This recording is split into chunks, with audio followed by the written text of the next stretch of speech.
This 86-year-old patient attached to this block of concrete was referred to me for endodontic treatment of tooth number 14. As you can see, there's a large periapical lucency associated with the mesial root there. Looks like distal buccal and palatal are clean, but I don't see any sign of the canals on these x-rays.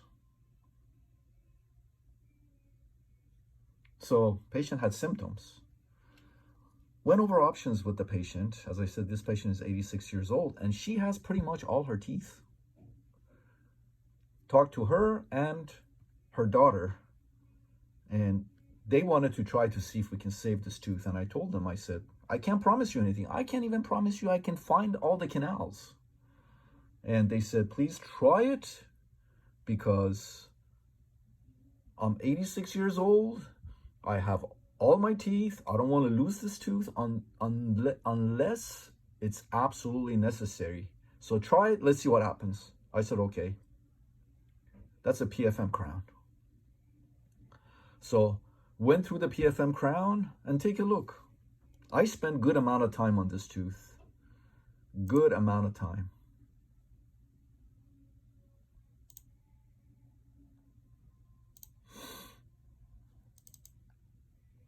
All right, here it is. So I was able to locate MB1 and MB2, the most important root, because that root had the periapical relucency associated with it. Palatal canal, for the life of me, I could not locate the distal buccal.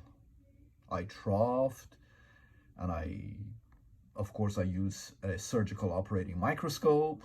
I use my ultrasonics, and went as far as I could go safely without jeopardizing this tooth and perforating it to try to locate the distal buccal canal.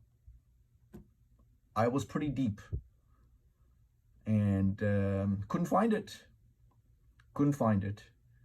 It's completely calcified, the distal buccal canal, but luckily the distal buccal canal does not have a periapical relucency associated with it. The periapical relucency was only associated with the MB root.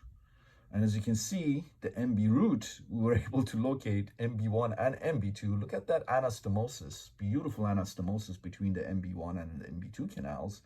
And look at that bifurcation of the MB1 canal there. Look at that. Bifurcates.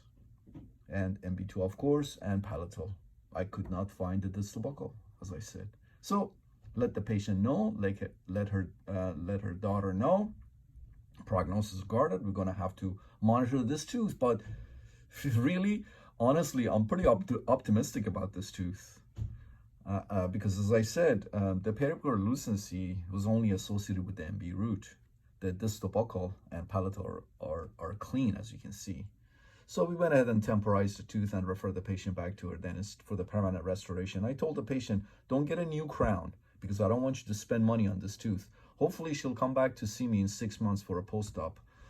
And I said, if you have no symptoms, the periapical relucency has healed, you haven't developed any periapical relucency associated with the distal buccal root, by then you can, if you need a new crown, you can go ahead and get a new crown.